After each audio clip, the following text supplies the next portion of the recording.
for joining us. This is going to be Thursdays at 2:30. This is my 11 by 14 that we're going to put together. And here's my blank, lovely canvas. In the description, I listed all the paints. If you don't have the exact color, that's okay. Paint with what you have. I do recommend fluid paints for this because they dry faster. And I also recommend that you're somewhat familiar with your paints. And if you're not using the same colors that I'm using, then understand you are not going to achieve the same color outcome that I'm going to achieve. And then the other is because we're mixing in real time and I'm not telling you specifically one dollop of this and another dollop of that, your colors are going to be different from the beginning anyway, right? So that's part of my process, is to get you to be fearless with color and fearless with mixing color, and potentially getting you away from just working with the color out of the tube. That's my whole goal with that. So with me, I have 3 brushes. I did add a brush, not much larger, but I have a number 4 and a number 10 flat, and I have a number 2 detail brush. So we'll use those. Please, if you have water, pour the water out, put it aside. As far as water for painting, we will not use any water at all. You want a rag, such as rag or a paper towel. That's how we'll clean our brushes. I do have a purple pastel pencil. I do have some chalk. More than likely, you'll see me working with small pieces of chalk over the large piece. We'll see how that works out. I do believe that you can paint with anything. You go on my Instagram page, there's a piece with a peacock in it. And that peacock was done literally with plastic knife, plastic fork, and a plastic spoon only. So even if you don't have the same brushes that I have or the same tools, you can achieve a result that is beautiful, is the point behind that. And these are very economical brushes. So I did not spend a lot on these on purpose. So not to threaten people. Sometimes people are limited or intimidated by the cost of brushes, or they think if they don't have the things, they can't achieve a certain result. And that is not the case. So we have very economical brushes, and we have very economical paints that are noted, and that's on purpose. So right here on my left is what I'm going to use as my palette. And sadly, which I will work on, you can't see my palette is like I normally do. So often I'm going to have it out here and show you how I'm working on my paint with my paints. This is tempered glass. I don't have a link or anything, but I've bought these in a package through Amazon, and it's tempered glass. They're cutting boards, and they're very economical. And I use them a lot with watercolor as well. But I'll be pulling this back and forth. Okay, so the first colors we're going to start with is, if you followed my last class, we had some Payne's Gray, and we will use some Payne's Gray in this. I probably should have drawn my piece first, so we will.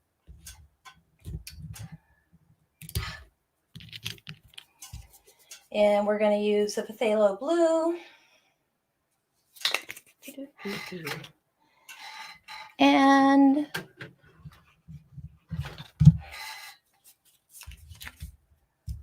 the baby blue. And I noticed when I was looking at the feedback on the video or listening, the noise my chair makes, it's kind of funny. So I'm setting that aside because I'm a bad cat, and that I didn't draw this piece out for us. So let's bring these over so I can show you what I'm up to. Okay. So I have geraniums outside. I love geraniums. They're a simple flower, simple plant to grow, and they give such a great reward for little effort. Okay, so to replicate this, what I first wanted to say is I didn't put anything directly in the center. So my pot, this is an 11 by 14. So my pot, the mid-grade or the middle of the page is about 7 inches. I'm significantly past that midway point for my pot. And likewise, here at 11, I'm significantly less than my halfway point here. So what I like to do is use a pin. A pin is about 6 inches, a standard pin, believe it or not. So I'm coming right down to just below, probably just below my 5.5 inch mark.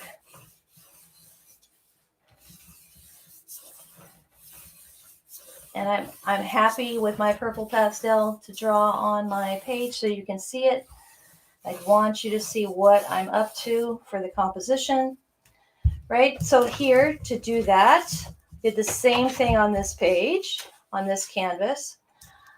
I went with what was approximate center. I looked at the approximate center. I did a gauge. Approximate center in this direction and approximate center on this direction. And I came just below my center here and just left of my center. So with that, I'm going to do the same thing. I'm eyeballing it. I'm not measuring. So I put that line here and I'm going to come here. What I will say is if you're painting on a flat surface, so my canvas is raised just a bit. If you're painting on a flat surface and you're looking down on it, you may think you are below the middle of your page, but how your eyes work and everything else, and I won't go into it, you may find that you're actually in a different position. Your mark is in a different position than you think. So lift your page up a little bit. Kind of validate your mark, set it down and be happy with where it's at, or move it. And you can just, sorry, drop my pencil. You can just write or draw another line in. Watch out, Winston. Winston is at my feet. He can get kind of needy when I'm doing these. He knows when I'm painting. He knows when I'm not paying him attention. So here is where I'm going to say that pot end is going to be. That's its top, or the edge, the rim of the pot. And we're going to curve down. And if I want to verify that curvature a bit, I can come back to my example. And here I can see that I'm off. So here I need that curve to come back and hit my line in the center. So I want to adjust my line, and I can easily do that because I'm using this chalk, and I'm happy with that. Okay, that is my pot. That's all I need. And then I want to put in some curved lines just a little bit. And all that's doing is telling my mind that it's a round curvature, curved surface. It is not flat. There's some three-dimensional aspect in that, and that's what that's telling me. If you've painted with me before, you know we're going to paint over that, and what we're achieving by drawing this is just kind of a muscle memory. You're designing, your brain's going to remember where everything's at, hopefully. So we have a flower over here. And geraniums, I like to do squares. So we're just going to, most people like to curl and create this circle effect. I like squared.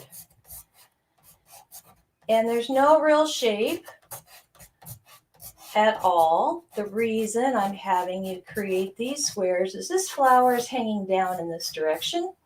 So I want some tight line here that's telling your mind it's going in this direction. And I want some of these more squares, if you will, which are representing petals, to be up towards the top of this pot because it's hanging down, if that makes any kind of sense. It's just telling my mind how I'm designing that flower. Over here, I have a few marks that I'm going to call some flowers that are hidden. I did ask, I think I put in the notes, to have a reference. So either put on your phone or somehow have present the reference image available to you as we go through the process. And what I will encourage you, I just went in and saw the comments and I'm like, okay, I found you. I don't recall who you are, but thank you for being here. What I will encourage you to note is just stay with me. Don't get ahead of the game as far as color goes. Please wait and layer in. Don't overthink your process and thinking you're not achieving. Some people really try and paint ahead and add more color when I'm not asking them to, and then their piece turns into mud. So although you are utilizing that piece, we're going to go in this direction with that flower. Although you're using the picture as a reference, it's really a rough reference. It's not about how to paint it. It's what we're trying to achieve in the end result. And as far as designing and what I'm doing with this pencil, gives you an idea of what I'm talking about and what we're growing this piece into. So one, I'm not having everything evenly placed on the canvas. I'm trying to design it where there's some larger stuff, some smaller stuff, create a little balance, if you will. Putting the flowers in all different directions. This one's going to go more into this direction.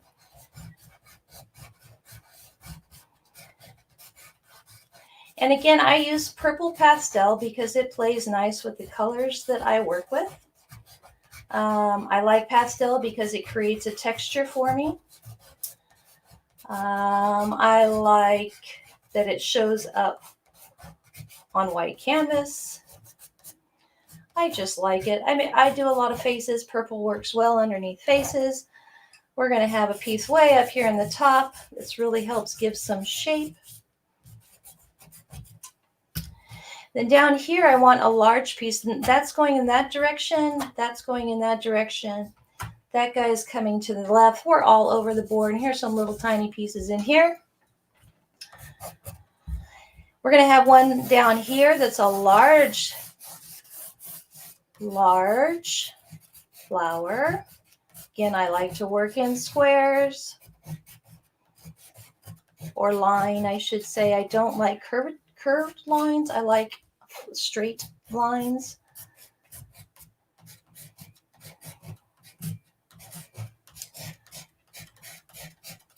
So here in the center, it's going to be more tight.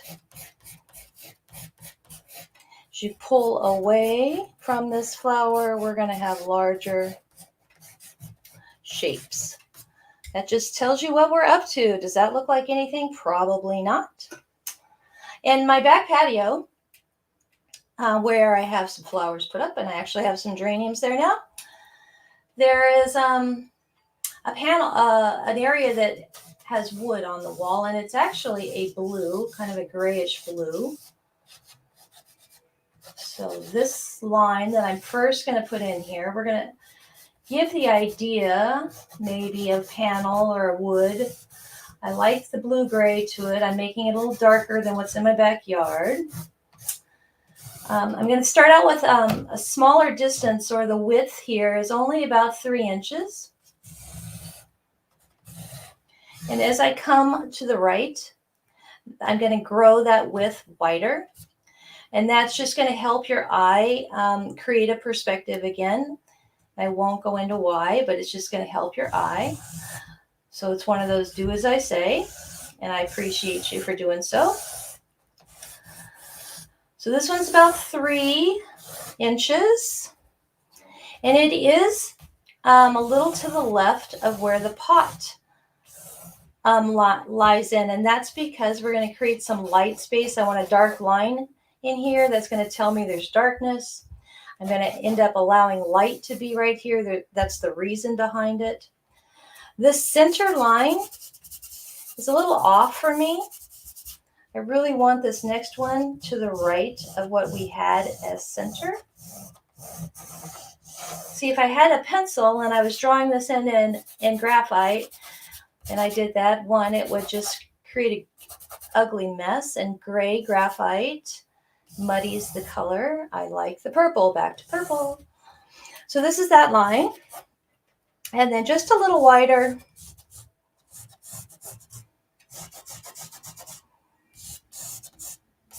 Is this line.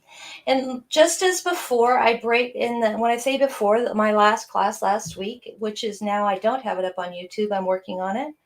But I did separate the background into darkest to lightest. So here on my right will be the darkest, and as I come left will be the lightest. And I am retired from the military, and I used to steer ships, so I talk and like when I come left, I laugh at myself. I feel like I'm steering a ship and I just moved a rudder, but we're not. So as I come to my left, we're going to decrease that color from darkest to light. That's what's going to happen. And again, I like maps. I like to talk to myself. Do I draw this on my own painting? Sometimes I do. If I'm not drawing it on my own painting, I will doodle it on a piece of paper. Underneath me here is paper. So I will often, here on the page before I start painting, have worked something out. So whatever colors are up here, that same color is really going to marry and come down all the way across, meaning all the way down here is going to be this darkest color. This is the shaded area. As I come left, we'll introduce more light, meaning the darkest colors here, the lighter colors here. There. So setting my purple pencil aside, pastel, I'm going to grab the largest brush that I have. And we're going to start. You can see my little puddles of paint. I'm going to stay with that term, puddles of paint. I'm picking up about half the bristles of my brush with that Payne's gray. I mix as I go, and the other half with my blue. And I'm just going to put it here on the page, on the canvas, and move it about. So if you painted with me, as we go through this, we will end up covering everything. Here's what I want you to try and do. Wherever we have these, the idea of the flowers, you can roughly skim over that, right? So the color will lay in here, but we're going to try and keep some of the shape underneath just to remind us where we're placing the paint or laying in the flowers as we move forward. The other thing is when we painted last week, I was all over the canvas in every direction. So although I just started like that here, I'm stopping myself and telling you, do not do that, right? So grab some of that gray, grab some of the blue that we had. And because I've said this is going to be wood panels, we're going to focus on straight lines up and down. Believe it or not, straight lines are very hard for us to put together. We have a natural pivot point. And the further away our arm goes, the more we try and curve that line. So you have to concentrate to create a straight line, believe it or not. And then I have to concentrate. When I'm moving too fast, I will flick my brush and really modify those lines. I still have this purple that's down here. I'm okay that I'm not having complete coverage. As I go through my process, I will pull out and add more paint, same color. That is the Payne's gray. And again, this is my darkest area.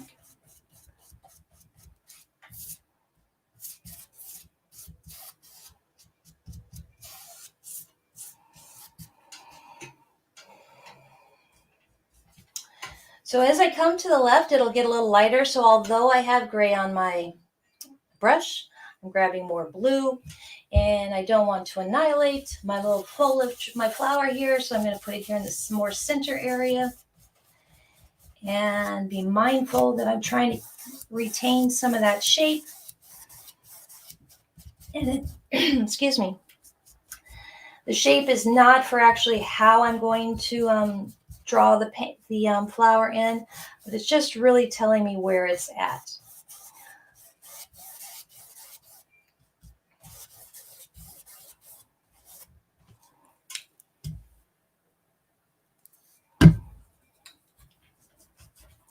Down here, though, at the base, I will just modify us and say grab some Payne's Gray. And although we have blue on our brush, just come across the bottom there with that Payne's Gray. Start out with it more heavily here on my right. And as I come left, you'll use less paint so it will lighten the shade and lay that in. And the reason is all the plant is going to be sitting on top. It'll have a very dense shadow underneath there, and that allows that to happen. So back to the ranch, I'm grabbing more blue. And as I come left, I'm mindful of my shapes. I'm okay to paint over them. I'm leaving the idea of those shapes. I repeat myself. Yes, I know. You're welcome to put comments. I am watching. And Michael May, says it's Debbie. So see, wow, I just like conjured up a comment. So let me read the comment. Hold on, Miss Debbie. Let me get across the canvas. So as I'm coming more to the left, we're gonna lighten up a bit. I can make jokes with that. So grab some of that lighter blue that you have. I didn't introduce any more of the dark blue just yet. We're in the mid blue. I'm just gonna throw that blue in here. I'm mindful of where I'm keeping shapes. I'm going straight up and down with my lines. Grabbing some more of the blue, light blue. I have not picked up any other color. Part of the reason why is we have that purple pastel that's down over here, and it mixes in with all the loveliness and creates its own shades. If you're using a different color, you'll see that that happens with your color, whatever color it is you're using.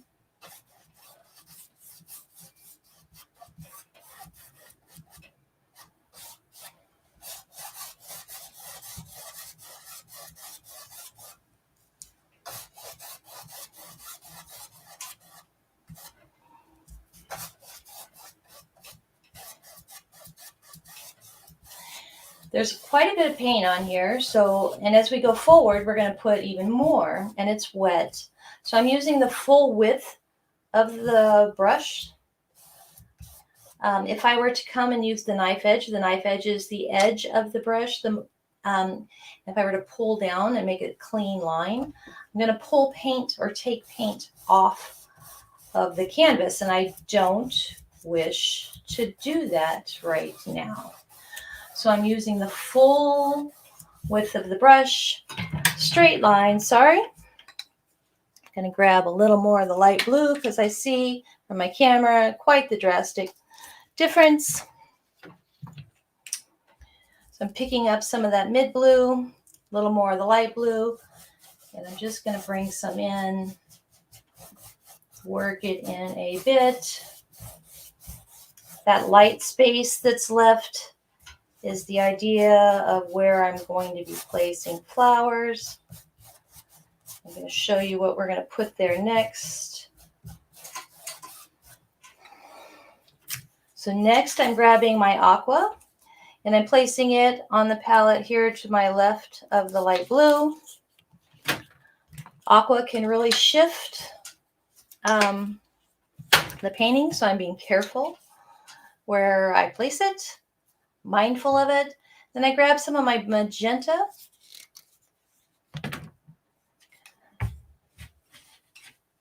Will clean my brush just a little bit. I am going to pick up just some plain, just the light blue that's in here, and a little Payne's Gray, and that makes its own muted gray color. Let me show you what I'm up to. So I picked up some of this light blue, and I'm going to pick up some of that Payne's Gray, and it makes a muted gray. And that color, and I only need a little bit, I'm going to come in here with some line right over the line we did with our purple pastel, and I'm cleaning my brush is what it amounts to. So start at the top with where I had the paint. You see the purple note because I have a purple pastel pencil that I laid in. I'm grabbing some more of that bay or the Payne's gray and the baby blue. And each time that I set my brush that has paint in it, I'm going to keep it here to my left on this line so I can own that line, if you will, for the pot. And as I lay in, I'm just dry brushing some curved line in here. Kind of my idea is just like we did with the vessel, this will not be water. It's going to be a pot. But in my mind, it's a ceramic pot, kind of maybe a hand-thrown pot. So this will help us create those lines. Let me read Deb's comment. Deb says, hey, Katie, it's Debbie. I'm the one who found you. Nice. Well, I appreciate you for finding me, Miss Deb. Thank you so much. Appreciate your effort. Life is more about effort and following through and showing up than it is about everything else. Okay, so back to the ranch. I'm going to grab some magenta and some Payne's gray. I did not rinse or anything. We're not using any water. And all those colors, lusciousness, are on my brush. And it creates this real pretty purple or violet, however you want to define that color. And real quick, I'm just going to lay some of those marks with that color where we had the initial chalk lines. And I'm going to stop. If you're not comfortable with throwing in a line like that, you can break out your purple pencil and come right over. You will not see, and this is pastel, you will not see a heavy line like we did before because there's paint on here, right? But what you will get is the line. So you can shape or shade your flower in with the purple. You can use the white too. You'll notice that you're taking paint away sometimes when that happens. That's okay because we're going to replace the paint. But what is cool when you do this, and even the lines, some people like it, some people don't, some people get afraid. Don't be afraid, fearless. Is that you're going to just, it's helping you create the roadmap of where we're going to place paint later. It literally gives you the idea of a coloring book page. You're creating your own coloring book page, right? So all that dark color that's underneath there is the underbody, the undercoats, the shade, flower petals, and everything are translucent. You can see all kinds of color through them. So already you're getting a dynamic look when you do that. I can come behind this and do the same thing if I wanted, but I wanted to show that you can do it either way. You can just slap the paint in there and not require, pencils and other tools are not required. If you're more comfortable laying in a map, lay in a map. Do what makes you comfy. That's the way I roll with that. So back to my lovely little purple back here. And the other is I have found for me that I was not, that's how I came up with this for me, I was not comfortable with just slapping paint on. And I thought I needed to have everything perfect, and you don't. So I achieved that reality by playing with these tools, and I've kept those tools ever since to help others achieve whatever reality is thereafter. So over here, we had a flower as well. I remember that because I kept some of that line available when I was laying in the blue. So I'm putting in more line so I can remember again that there's one single flower. And there were some little flowers over here on my left. I can bounce between that white chalk. And here I have one as well. My sing-song voice. Winston, come here. Come here, buddy. So awesome.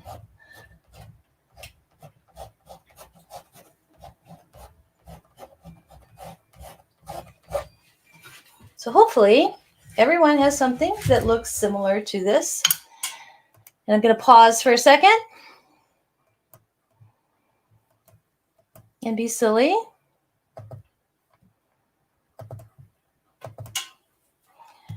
And just share that Winston came over. He's like, hey, I'm here. You haven't shown me. Yes. He needs a treat is what that amounts to.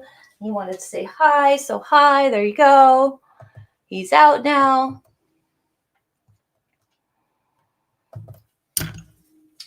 Okay, so I'm going to pull the paint out of here. The other that I like to point out on why I fuss around with chalk and other tools is it's allowing it's keeping me off the background. So it's allowing that to dry somewhat. If I were to just come in and keep laying paint while the background is still wet, I could create mud. So it gives me a form of pause, and because I'm pretty hyper, put it mildly probably, I like to stay in motion. So breaking out another tool that is safe, it's not creating an ugly mess with the paint. It's not going to create a brown blob. It's going to allow me to go forward in my design, and it's affording me the opportunity to be patient in my process and waiting for the background to dry. So that's some of the reasons I do that. So real quick, I'm going to break out some glaze. If you don't have glaze, you don't need glaze. I do recommend it. And very little bit, little teeny tiny smidge is all I put, less than a dime is on my palette here. And I'm going to pick up some of this Aqua just a bit, and a little of that glaze, maybe a little of that blue and a little of the glaze. And I want to come in over the top.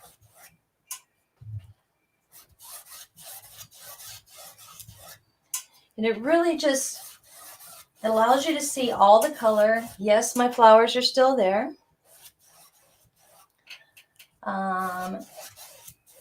Just introduces different line. Kind of, or glaze means it's see-through. You can see through it. So I'm going to grab a little bit more. Takes a little longer for this to dry, so I'm mindful of that.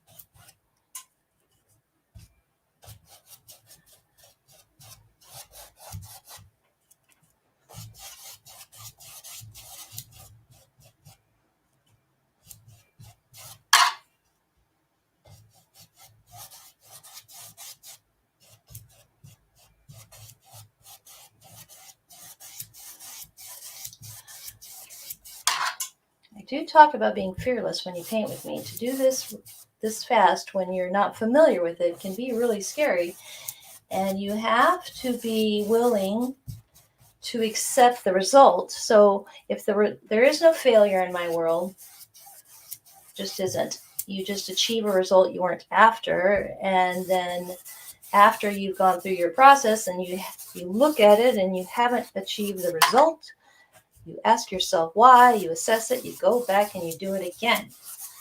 And try again. So no failure. So while two, I'm grabbing a little of that turquoise. And I'm going to come in. Let me grab some more glaze real fast.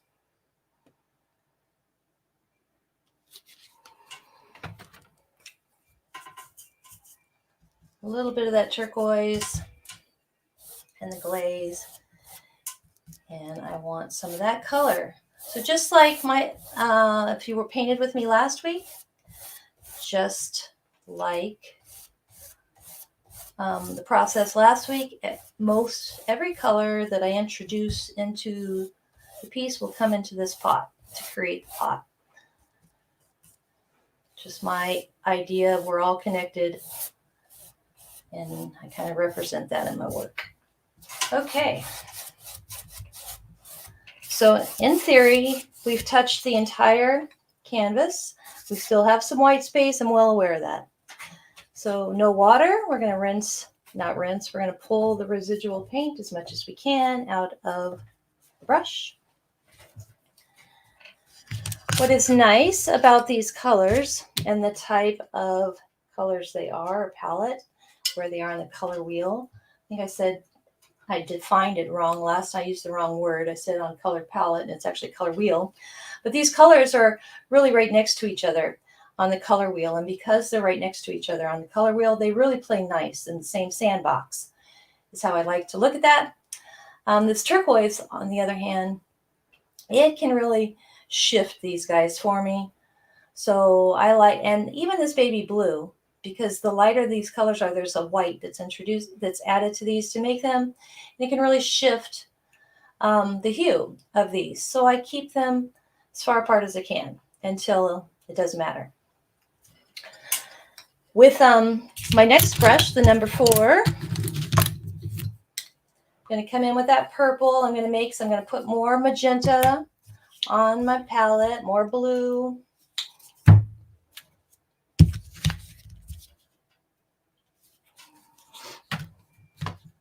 And some more Payne's Gray.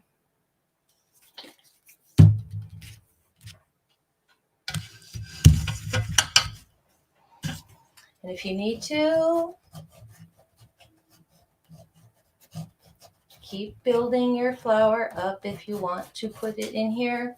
And what's also great about this chalk process, it is not gray graphite, right? So we're not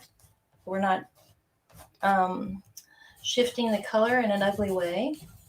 If you didn't like what you drew in the first place, you can easily see that you can make that go away. So that's what I mean about how safe it made me feel, is that I could change my drawing very easily, very readily. And I still like that.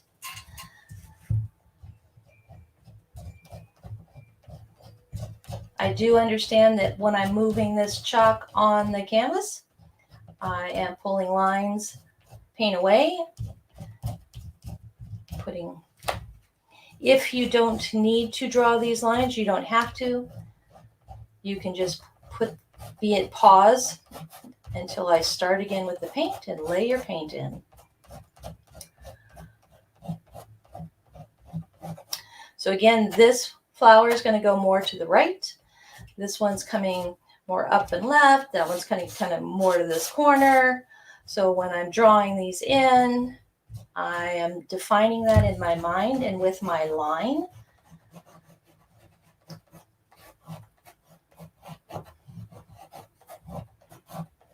So if here's the points, if you think of a triangle, an equilateral triangle, if you will. So it's tighter up here. So your line is tighter and the point is in the direction. It's how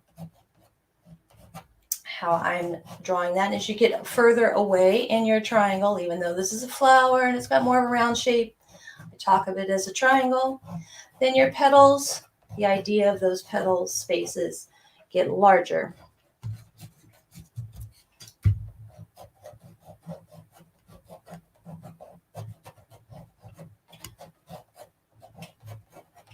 All right, so back to the ranch.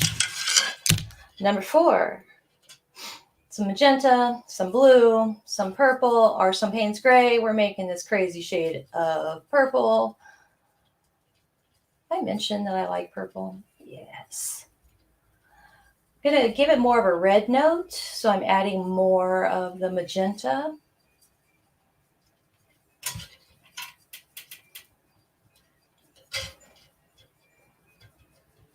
And very quickly, I don't want to think. I just want to kind of touch in here.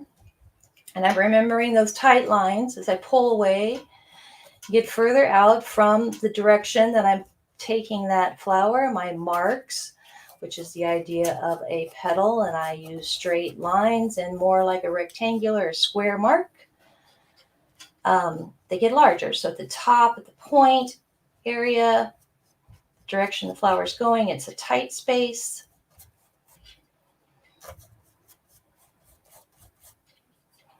There will be multiple layers. So if don't achieve exactly what you're looking for, one, back to accept what you're putting out there, and two, you can paint over it.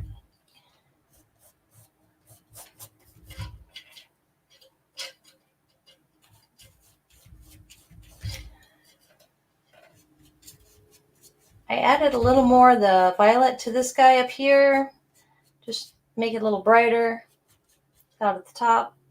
Same with this guy up here, some little marks, maybe there. Over here on my bottom, I'm going to make that a little more blue, a little darker shade of this purple.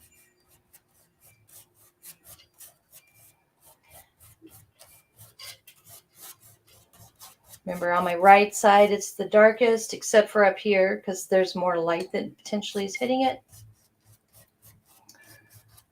But over here, and there was a flower over here, so I'm just going to scare you and say, put some marks on there. Go for it. Make some random marks. Create another flower over here.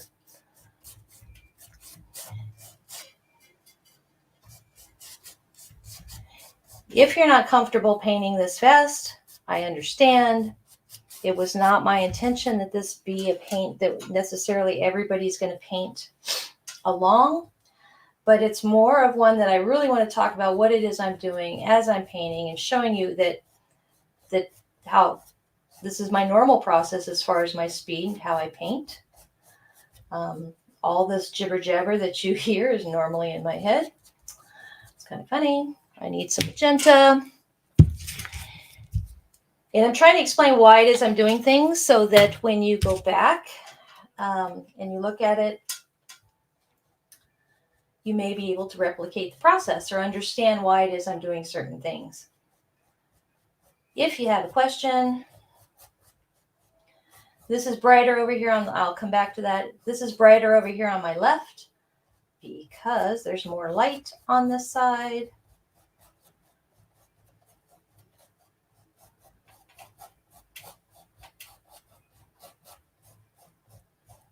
And if you're not aware, you haven't noticed, your color when you laid in this violet and even the blue that's in here, they're really translucent. You can see through them. So when they lay on top of whatever color is underneath, they have their own way of coming together even just through light, and it shifts that color. All right, so that is that first layer. I always talk about bringing in some of this into my pot. So we're going to do that. I'm mixing a little bit of this purple, a little bit, Payne's gray, a little bit of violet, a little bit of blue. And I want it here at the top. Maybe in here some. Let's just do that. I know that over here it's going to be really dark, right? There's foliage and all kinds. I'm also cleaning my brush. So right here is a lip, per se, of that pot. There's all of this density of the plant is on top, so that's casting a shadow below. So we're adding that in now. You can't necessarily do it later. So we're just throwing some of this color in here. That's what that's all about. I don't want to make it completely dark. I want to be able to see some of that striation, the light color that's behind it. I want it left in there because you would have light and color coming through naturally. So I did put this here, and I want to put some of that color maybe down at the bottom, because at the bottom of something it would be darker. All of this is a curve, which means this is below it and it's casting a shadow as it goes. So I'm going to put some of that line in, and this time I'm going to come from right to left just a little bit, because and I'm curving my brush as I go, dragging it. I'm doing just a little dry brush with some of these marks. And if you were painting at home, you could use more paint, of course, right? The difference is you would need to pause longer in your process to let that level of paint, that layer, and its density dry before moving on. I'm purposefully using very little paint so that we can get the concept achieve a result with hopefully less mud or ugly colors. That's why we're using very little paint. But I'm moving from my right to my left because I've talked about on the right-hand side to the left-hand side. The right-hand side is my darkest side, and as I come left, it's going to brighten and lighten. So here too, I have plants and foliage that's going to show up over here. So I created these shadows. That's what this dark color is going to be. But that plant and foliage would have its own shadow that it's cast. And the light, as it's coming in this direction, there's more light over here. So just really wanted to pull some dark from the right to the left, try and build that in as we go.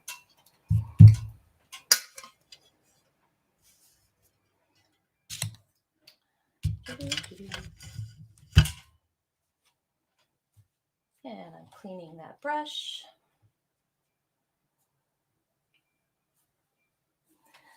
I'm going to pull my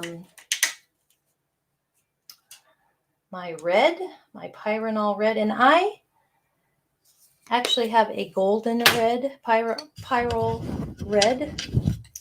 That's what I had in the house, so that's what I'm using. But it's an orangey red. Some reds have a real strong blue note to it. It is more of an orange red. Has a lot of bang for its buck. I like the red a lot. Makes a great poison apple. So I'm picking up some of that red. I do want to mute it a little bit with that violet or that magenta. And just tapping in at the top is smaller bits. As I come away, my bits get a little larger. Just want to put a few marks. We will put more than one layer in here.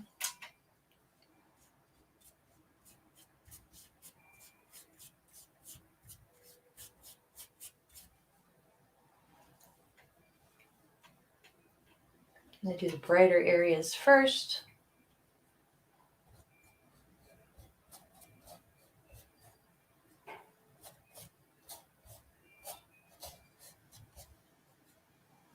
I do need to grab some more of that, my Pyrrole, and I'm grabbing some magenta.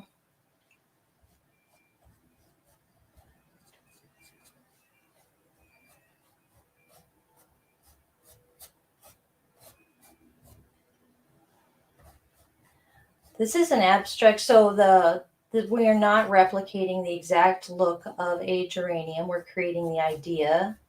So you really could call this anything, any type of flower. Geraniums come in different colors. So you have pink geraniums, white geraniums, different shades of red geraniums. What other color geraniums do we have? So you could do it in any color. I could shift this and do it a little larger, and it could become hydrangeas. So what's cool about this in the last piece is once you get the concept down and how I layer, you can really just call it whatever flower you wish it to be. Now, too, I want you to see, I hope you can see, that my red is turning kind of a brownish color. So that purple underneath and these reds do create a luscious brown. It's one of the reasons I like these colors. And as I'm placing the paint on the canvas, I am not applying a lot of pressure. I'm literally just tapping. And the reason I'm not is the paint underneath, although it appears dry, it is not. And you can still move that paint and it can create mud.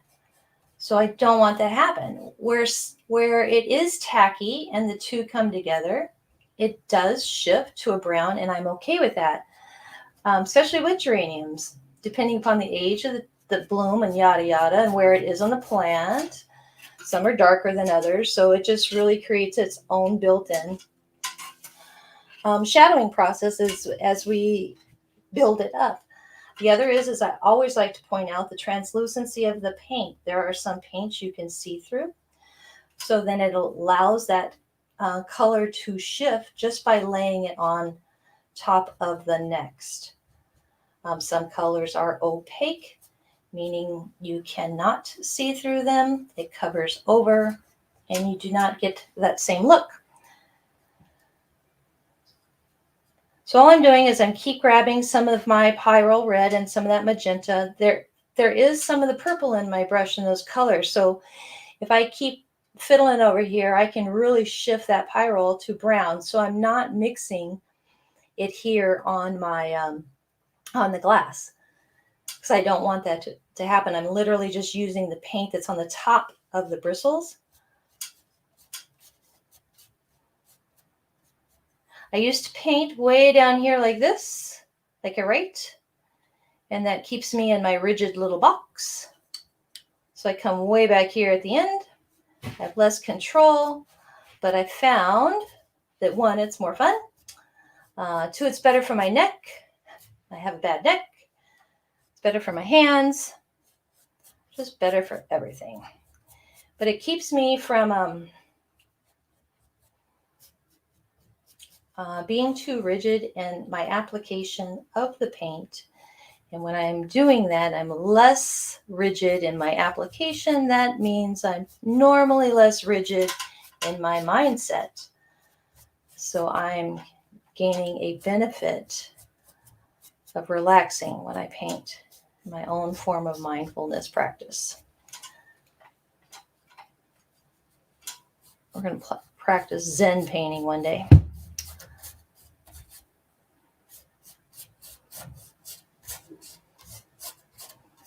So straight lines. And that was similar to the ranunculus. So now I'm just going to come in and put some up and down marks. It changes the shape. Ranunculus was more of what I painted last week. Winston just left the room. He's done with me.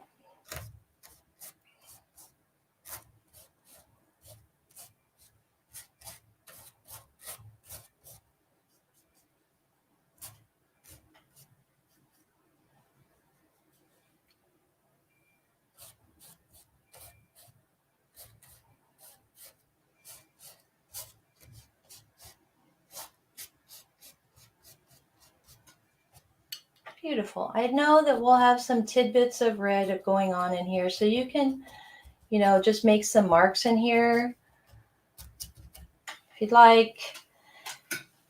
And I'm going to set that down. I don't recommend holding a palette in your hand. If you're old like I am, it hurts. I'm going to remove the paint from my brush. I'm not using water.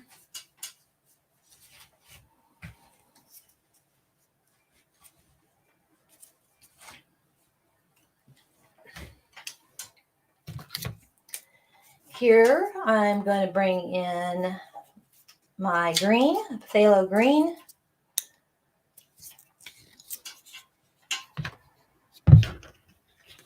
And I'm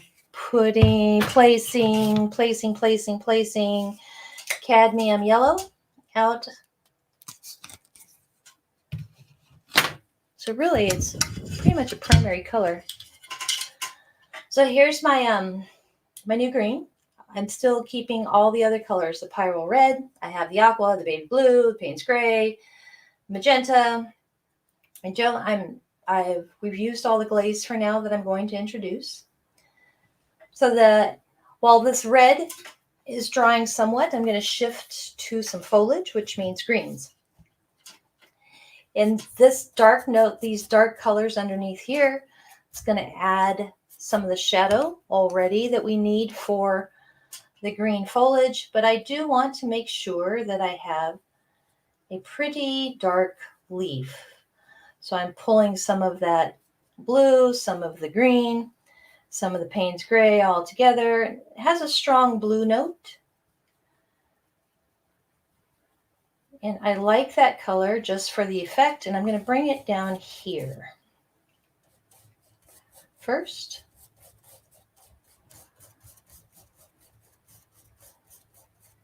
And I'm okay with it coming over on top of that flower. So what I do want to say is with the leaves, I'm not worried about the shape of a geranium leaf. It has a very definitive shape. That's why I may be doing more realistic style next week. I'm not sure yet.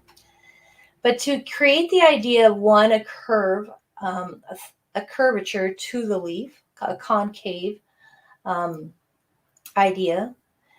And then the line of leaf. Leaves have veins in them. I want your brush pulled a certain way. And I need you to hold on for 1 second because my battery decided to go wackadoodle.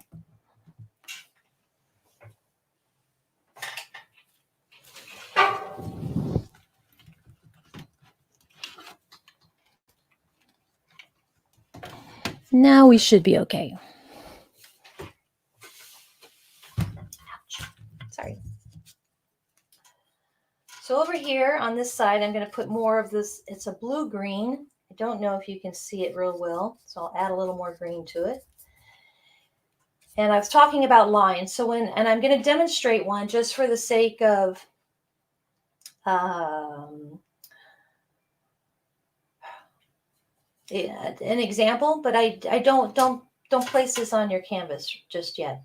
So when you place your brush down, and we're creating the curvature line, so straight bristles and then pull. And then with your brush, come back to your starting point and pull down. So this is where, let's say, the stem would be. And then you're going to pull down again and again. And then this is the left side, let's say, of that leaf. And then it has its opposing side. So on the opposing side, you're going to pull, but you're going to create the opposite curvature to it. And this line is okay to have in there. That's how you're going to form the idea of leaf. Let's see. Can you see here? So we're going to go 1, 2, 3, pull.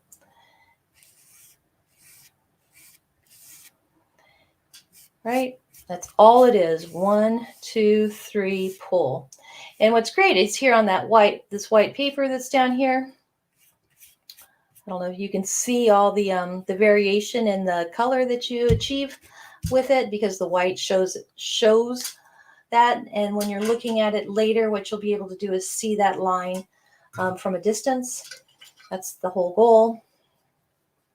So again, the blue, the green, and that Payne's gray.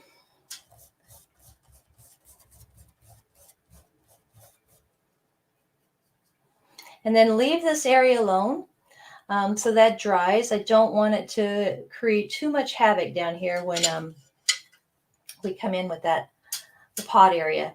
I do want to grab some of this red over here, and I'm going to grab where that magenta was, and it immediately shifts to a brown, and I'm okay with that. That's what I'm after. And a little bit of this yellow. It's kind of a pretty dark green, more of an olive green maybe. And I'm just going to randomly place some leaves in here, and I'm not going to put them over the edge anymore of my of the pot. Anything over the edge, unless it's an accident, will come at the end of the process, as far as the leaves and the foliage and that type of thing. And I'm going to keep playing with those same colors. I'll grab some red, I'll grab some magenta, some of the yellow, the green, the blue, the Payne's gray, and it creates this brownish green color. It's a dark color. And I'm going to lay some of that in a little bit, not too much, because that is a pretty strong color.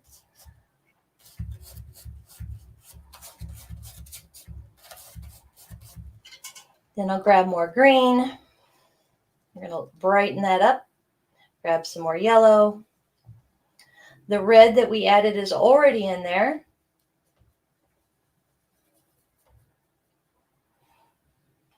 And as I come to the top, more to the top area of the plant, my leaves, I'll make them a little smaller. As I'm down here in the mid area to the lower area, those leaves will get larger. And that's just to give the idea of one, volume, but two, it helps create the illusion of height.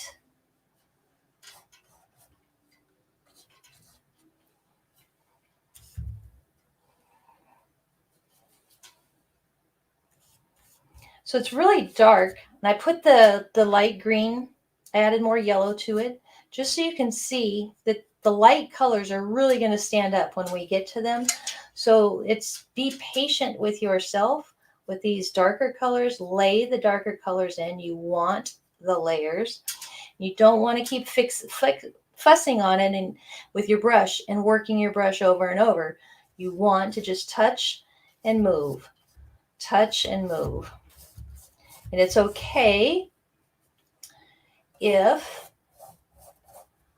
your leaves cover some of the red. You will not see the entire plant, flower, leaves, any portion of the plant in its entirety at one time. Maybe that's like humans. We never see humans in their entirety at one time. Boy, that's a fact.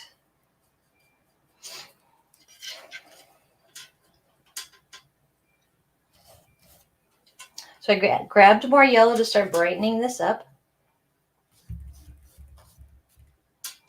I don't want too much of that cadmium yellow all by itself, so I'll keep coming back and grabbing a little bit of red, just a little bit, and bring in here. But I do want to keep the green note. So if it shifts too much to the brown, I pick up some more of the phthalo green.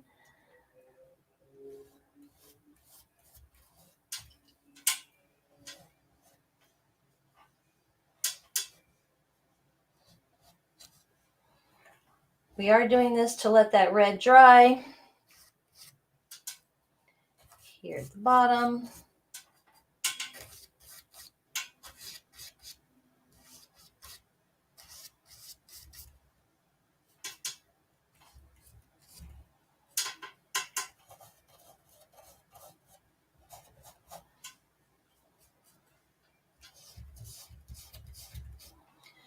Now I want to grab some of that turquoise real quick before it goes away, my Aqua.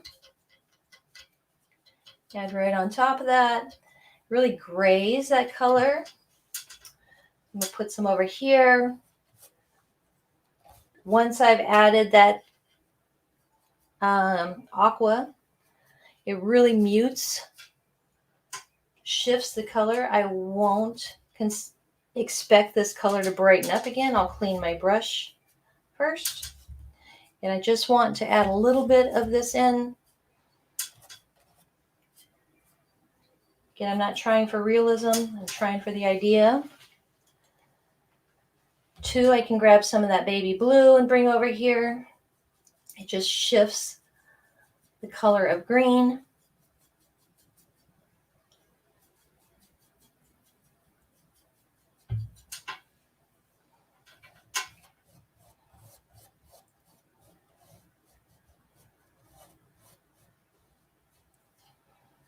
Here low hanging, I want larger leaves. If when you're applying your paint, you see that the color really starts changing drastically and you're not getting the color result that you were expecting because it's mixing on your canvas, then just stop for a minute, pause, let it dry some, come back and add the next layer.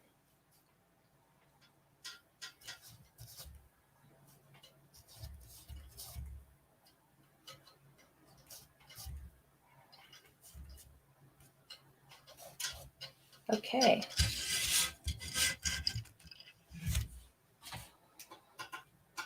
So I'm going to try and clean this brush in here. And let's see, let's put one right here. Let's bring some of that leaf down to my left.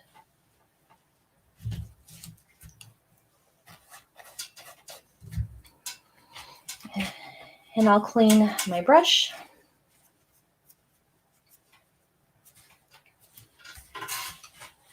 So we've been letting the red dry. I'm going to come back in and we're going to attack that red full on. I still have some of the Pyrrole Red. Again, I have the golden, so that's what I had on hand. So I'm grabbing some more of it. And I'm grabbing some light pink. All my other colors that I have out are the Liquitex Fluid Basics, very economical paint. So I'm cleaning my green out of that brush as best I can. I'm not introducing water. I want to pick up just a little bit of red and a little bit of that pink, put over here. And I want to tap in. So at the top, that's just real tiny touches, little specks. And at the top is where it's the lightest. Let's see, there would be somebody up here. And I'm barely kissing the canvas with the edge of my brush, the bristles. I'm really following the line that we've already established. And because we've gone over some of this, overlap the green leaves, foliage with some of the plant, or with some of the, we've overlapped the leaves over the blooms, my bad. We can now come in and put some of this lighter color over, and it really gives it some depth. It shows that they're all interwoven.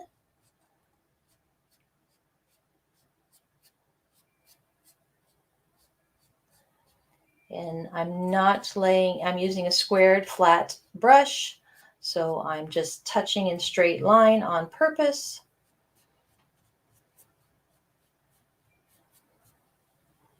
I'm not using a round brush.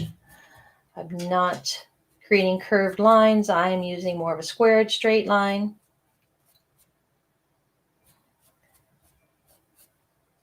I am making sure to cover all of my canvas. Any of my white space that was left will get hit here.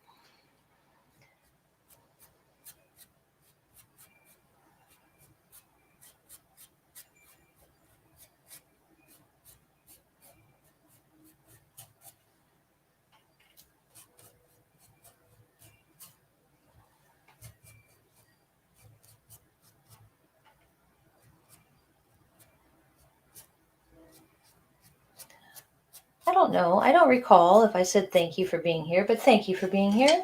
Those that come in and pop in, and those that come back and watch, those that send me emails, you can email me with any questions at kat@katfurrow.com. You can follow me on Facebook. You can send me direct messages through Instagram, Messenger. People do that. One of the ladies texted me. You can go to my website, and I should not I remember when I won't even give that story, but I shouldn't point out what I do wrong, but I'm going to do so anyway. I've been very, very busy, and I've not put together newsletters in forever. But knock on wood, that's coming. So you're welcome to go to my website, Kat Furrow, that's Kat with a K, katfurrow.com. And join the site. I don't send spam. I send newsletters. In the newsletter, there's always a coupon. Aside from fine art, I sell prints. I sell greeting cards. A lot of people don't realize all the things that I make and sell. And I've committed to someone that I will talk more about my work and that I sell my work. But in my old days, pre-COVID days, I used to paint a lot in public. And I had giveaways. So I gave away prints, gave away art supplies, gave away all kinds of stuff. So I can't necessarily go to that level anymore, but I can create some pretty cool ideas. I am creating some pretty cool ideas as far as giveaways go.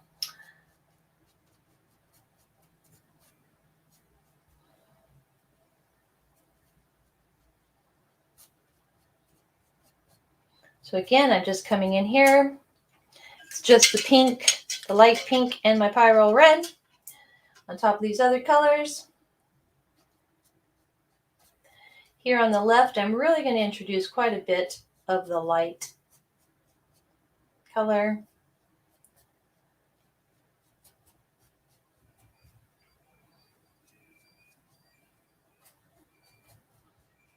except for this guy, because this guy is kind of down, pointed down. I will put some of the light up here on top, but it will stay pretty dark underneath, being down here. So I'll grab some more of the red. So I can use the light pink in here, but I won't make it as bright and light as the others. Can even grab some magenta at this point and throw in here. That will keep it darker. My white space is all covered, being the canvas is all covered. I can go over some of that green.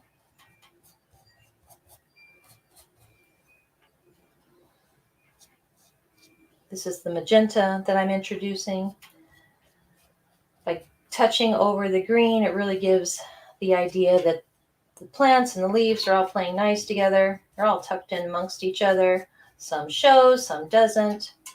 This is the magenta that I'm playing with and bringing in now. I'm saying it again, but I'm keeping the magenta to the bottom.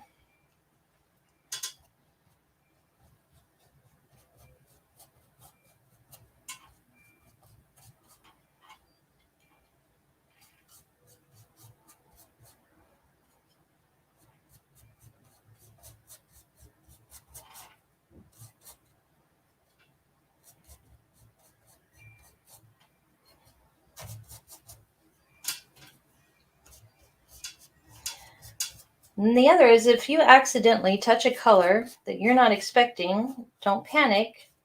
Just remember, you touch the color and you apply it to your canvas. Don't panic. Just remember, 1, we're not creating realism. 2, you're learning. And 3, let the learning lesson be that you can have your own experience. That's 1. And you can remember that you can let it dry and come back and paint over it. Okay, so I'm leaving that alone now. Setting my palette down. And I recommend don't hold your palette in your hand. So I'm going to clean my brush.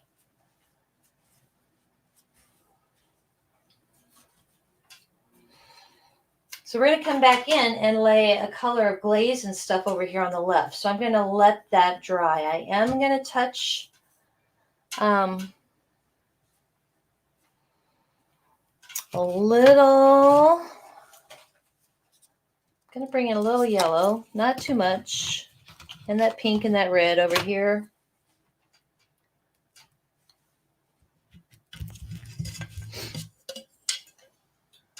Little of the cadmium, little of the pink, little cadmium, little pink, just a little bit, just to give a little light. I'm just touching it in with the knife edge, just a corner really of the brush.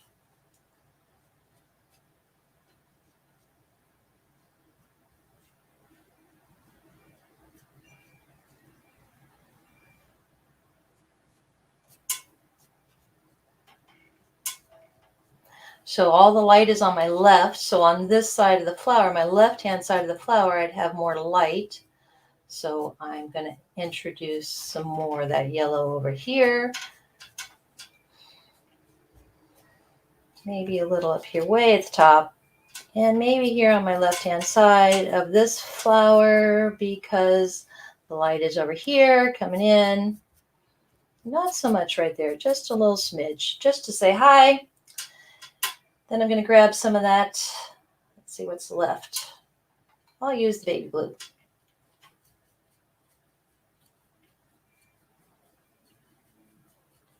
That baby blue and this yellow, whoo, that can really pop. And there's all the colors, including red, in my brush. So then it really tones that brightness of the green down. If your green is way too bright, grab a little red. I'm just going to lay in some of this little bit in here.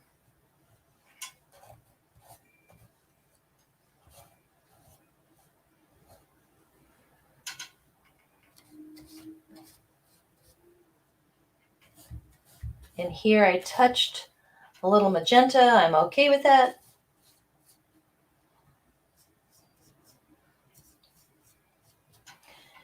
Okay, real quick, stopping, I'm going to pull that paint out of my brush. I'm picking up my purple pastel. And I need, let's see, I need stem. Here's what I really love about a purple pastel. And it comes over that color. It just really shifts. It's just gorgeous, that look that happens. I like that a lot. And just so I can see it too, I'm going to hit it with a white piece of chalk. I know I need a stem up here somewhere, so we're going to call it right here. It's okay that stuff is already in here. It's okay. I need a stem. There's maybe a stem up here, so I'm just going to put a line up here to tell myself there's a stem. Let's see. Not that you have to see everything with a stem, but I want to show that we can put them in.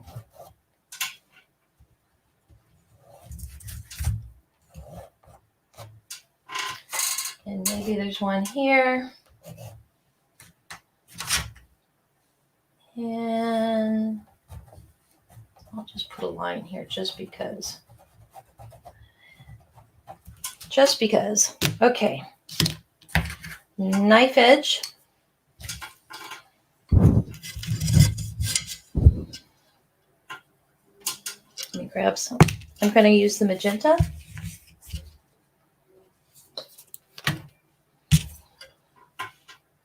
And the knife edge. And I'm going to drag that down wherever I placed that line.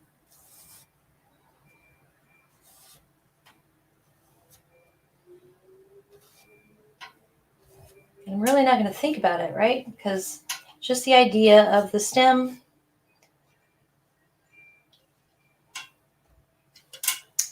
Beautiful. I don't want to waste my magenta, so I'm going to throw it on here a little bit. If I throw, I'm just tapping that paint. Don't want to waste the paint. I can even bring some in here. Let's do that. Let's bring some way down here. Some of that magenta way down here. Going over those leaves.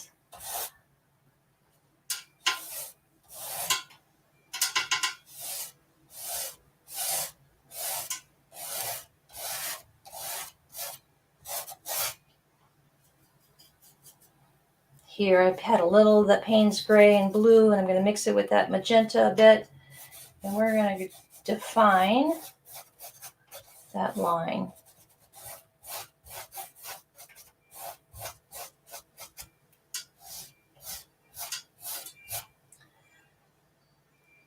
I'm curving. I'm using just a curved edge of my brush, bristles of my brush, creating more of a curved line, sexy curves.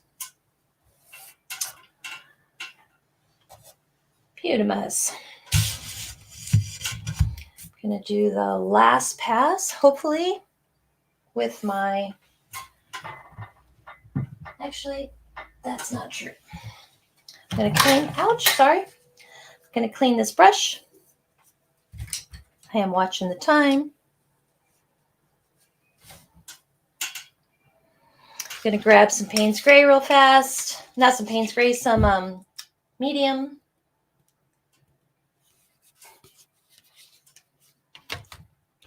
Some of the Aqua.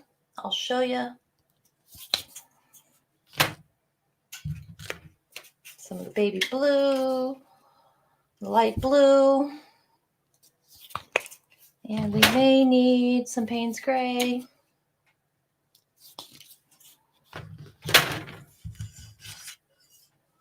Okay, medium, aqua, light blue, Payne's Gray. Grabbing some medium, and this is really going to trip people out. Grab some turquoise, put over here in this paint in the medium. Maybe touch a little of that blue. And just, whew, like what if, so we've been waiting, like this has been getting dry. We just introduced some yellow in there. It's like, what did you do, Kathleen? I'm going to grab some more of the medium, put the medium in here, come over the top because we are fearless. That yellow gets to be fire for this piece. Really gives the idea of light coming in. And light brightness. And although the light is from this side, the reason we're going up and down, I'm not going to bring in some striation, some line light this way this time. So I really had the idea of maybe a fence behind me, and I'm tapping. I'm going to grab some more medium. I'm probably freaking you out by doing this. There is a little turquoise, a little baby blue on this brush, but it's mainly medium. And it mutes the piece a bit, but it gives it less of oh God, I'd get in trouble for saying this. It gives it more of I shouldn't say oh God, goodness.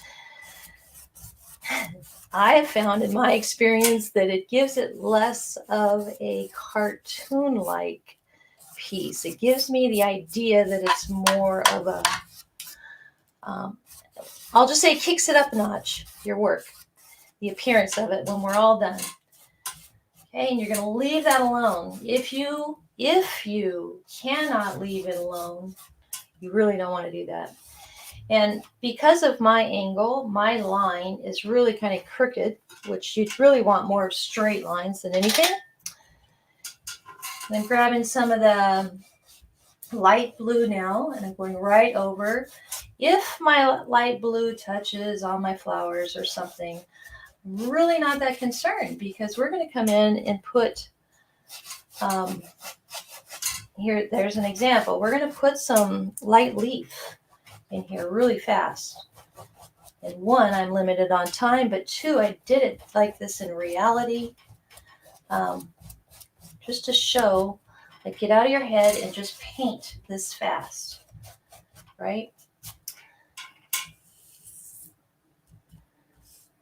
But get comfortable with less rigidity in your line. And I've left the pot alone, you'll notice. Okay.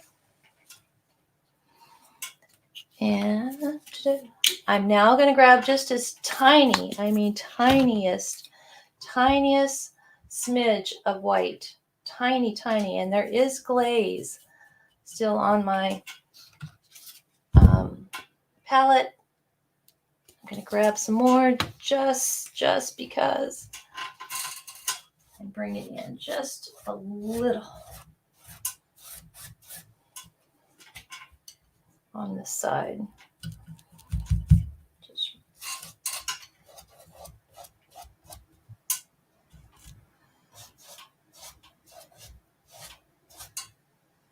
Okay, now let that be.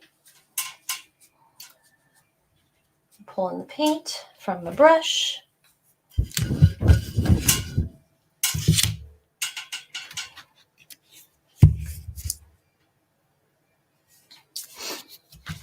All of the colors are here.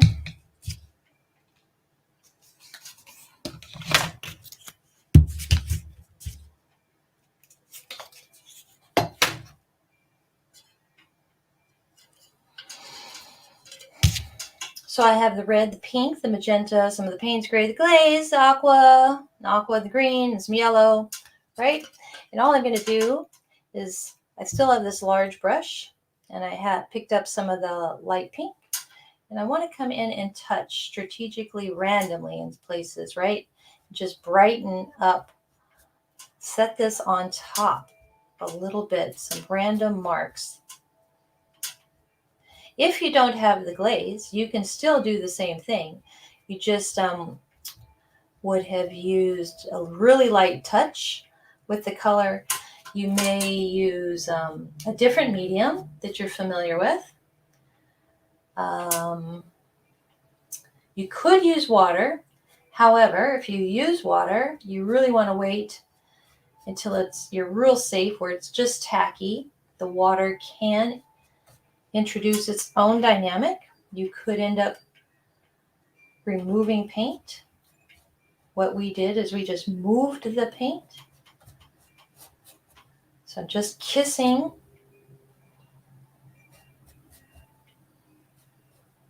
on top lifts these guys up and out, helps them to say hello.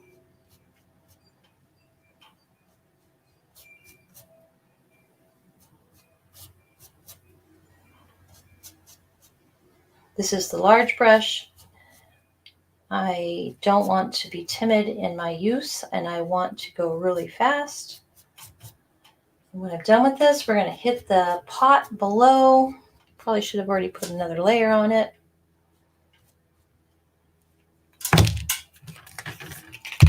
Hope everybody's having fun.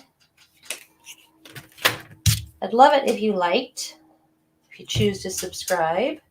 Go to my website, join the mailing list. I am thinking of some things. I'm going to be more present, at least this summer. I am a student of other things, not art related. But my goal is to, even once I go back to school, and I go back to school in August, mid-August, I'll still be able to be present. Really kind of also depends on how much people pay attention.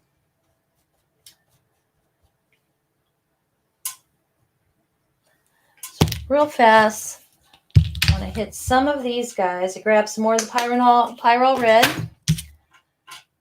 Up here needs a few kisses.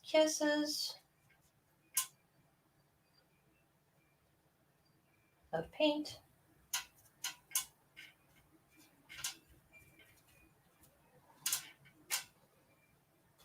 You can use all sides of your paint brush.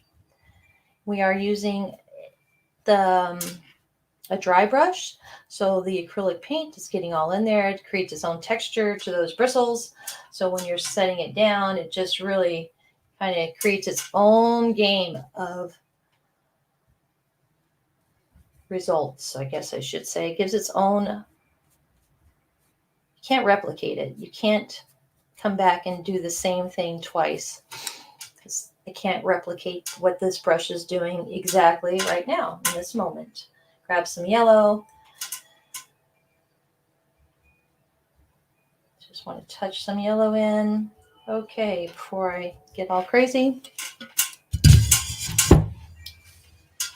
And let's see. Some red, some yellow, some magenta, some white. Let's come in here. Got some red, some yellow, some magenta. We're just going to pull in some more line. Remember, I was thinking more of a ceramic pot. We've been building up color. These are translucent colors for the most part. So when you lay them on top of each other, you can see other colors. So I can see the purples and the magentas and all of that. I want to drag that line down. So there's a lip that's up here. So right now, I set that brush down, pick up my number 4 and some of this white. And right across the top with the knife edge, I'm laying in a white line. I'm setting that brush down. Here with this little bit of paint that's left in my brush, I just want to pull line. Gives it a crisscross pattern. I like the texture, but what it's also telling me is this is where I'm going to come with the next layer of paint. So I'm doing a curved line. I'm also talking to you about shape. That's the main reason I'm doing it. I'm setting my brush up here at the top of the rim, and I'm going to pull down and follow the curvature of the vessel from about this one where the vessel or the pot meets the side right here, and it all comes together, this quarter or this little triangular section. It's a curved line more to my left. And then right here is what I'm considering, I'll draw a line or a light mark. I'm going to, I shouldn't have done that. I'm going to just put in a different motion and try and create a roadmap now when it won't hurt us. I'm going to do it with turquoise. I'm just going to grab a little tiny bit of the turquoise or the aqua. And I'm going to pull here.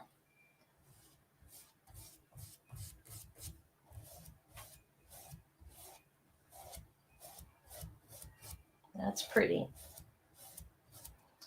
And here, just want to pull from my right to my left. And at this point, most all of that white space should be covered.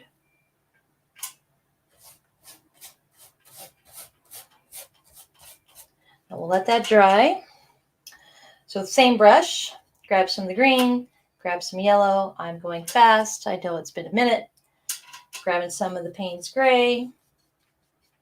What other color? Some of the green. Let's grab some red.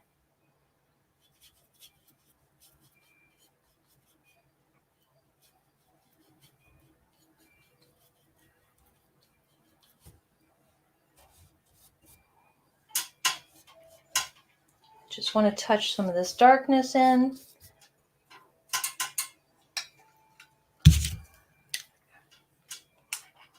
Remember our stems real fast. I grab the number 4, knife edge. I'm going to gently drag that knife edge down that magenta line we laid in. There's hairs, little fibers on the stem line. This helps create those. So I'm dragging it down. Then you can grab a little bit of that yellow, if you will. Come right down at 2, gives it a little highlight.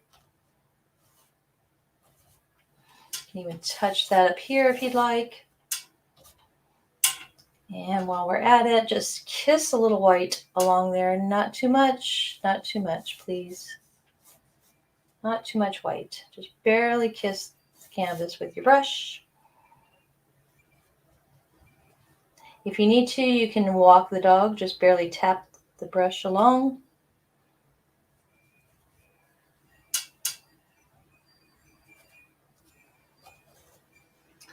There's your stems. We're going to come right in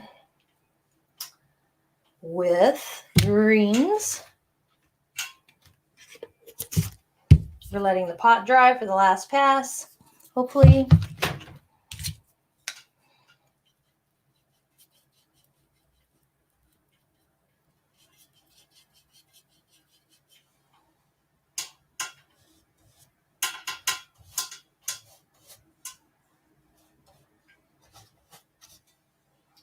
Grab some blue. Just tap some of this blue in here. Just want to tap some of your brush along the edges. All that color that's in your brush then ties that edge together. There's a little baby blue in my brush, and it comes in just lightly.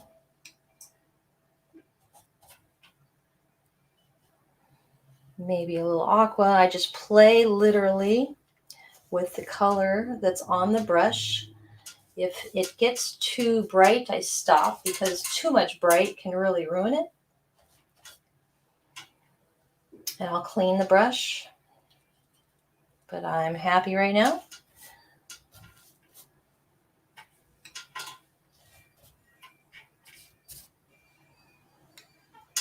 All right. This last, I want some of that turquoise. There is some glaze right there. I just really want to tap in some of that color over on this side.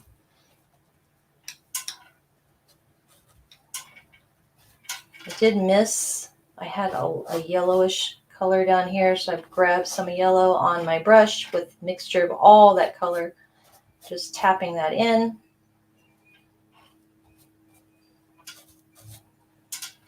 I'm going to set that aside. We're going to come in with the white. So I'm pulling most of that color out, grabbing some white on my brush, some glaze just in case, the glaze, and some baby blue. I'm going to set here at the top and pull to my left, or from my right to my left. From my left to my right, my bad. Left to my right. Left to my right. Remember that curved line. It is important to start on the left-hand side. Let the bristles hit the brush when the brush has more paint on it.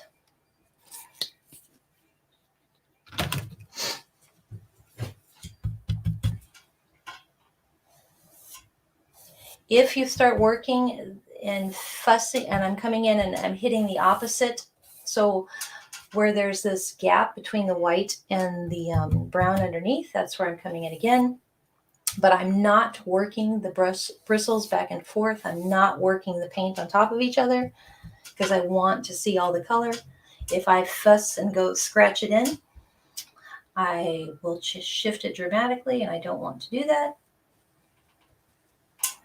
There's my edge. I did put this number 2 in here, and I would wait until it dries. So I'm not going to come in with the number 2 right now. Or maybe. I have 3 minutes. 3 minutes. Okay, the number 2.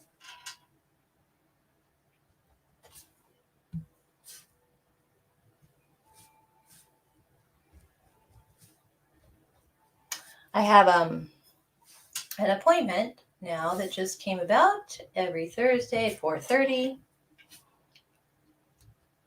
But I am going to keep the 2:30 on Thursdays. It just works for me.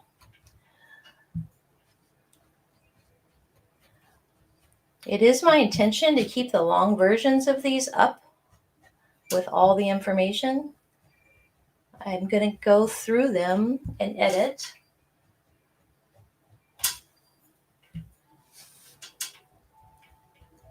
And then maybe put a speed version so people can have that if they need it.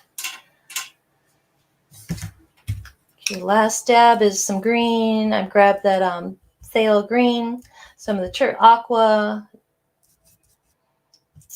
some white. I don't like that color.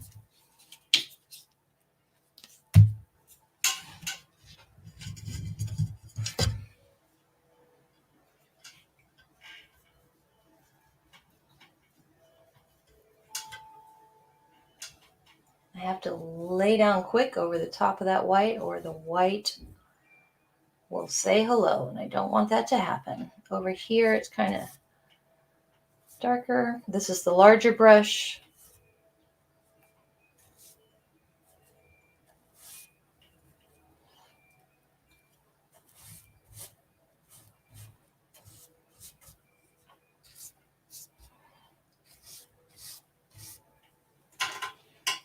And we're calling it done. I am Kat. It's Kat with a K. And I can't stop.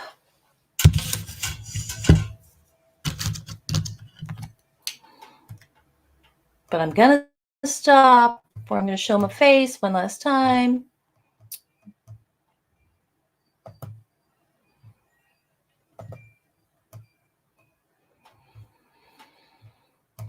I need to teach Winston how to use my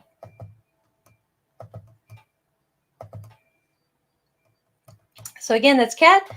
I am Kat. That's Kat. That's funny. I'm Kat at catfurrow.com. Please like, subscribe, and all the things. If you have something nice to say, I really want to hear it. If you have suggestions to make, I'm open to suggestion. So please, any suggestions, anything that you'd like to share with me, feel free. If it's class and paint related, I am open to receiving that. Feel free to email me at kat@catfurrow.com. Join my website mailing list, catfurrow.com. Follow me on Facebook, Instagram, all the things. Love and hugs to you. Thanks so much for joining me.